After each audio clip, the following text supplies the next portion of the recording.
UEFA champions ലീഗിൽ നിലവിലെ ചാമ്പ്യന്മാരായ റയൽ മാഡ്രിഡിന് പരാജയം. ഇന്ന് ഫ്രഞ്ച് ക്ലബ് ലില്ലാണ് റയലിന്റെ അപരാജിത കുതിപ്പിന് അവസാനം കുറിച്ചത്.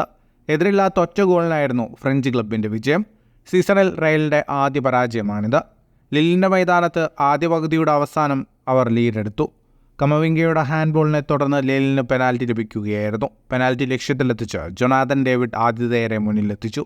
രണ്ടാം പകുതിയിൽ പരിക്കിൽ നിന്ന് മുക്തനായ എംബാപ്പെ അടക്കം കളത്തിലിറക്കി റയൽ മത്സരത്തിൽ തിരിച്ചു വരാൻ ശ്രമിച്ചുവെങ്കിലും ലിലെ പ്രതിരോധവും ഗോൾ കീപ്പറും മികച്ചു നിന്നതോടെ ഫ്രഞ്ച് ക്ലബ് ജയം സ്വന്തമാക്കി.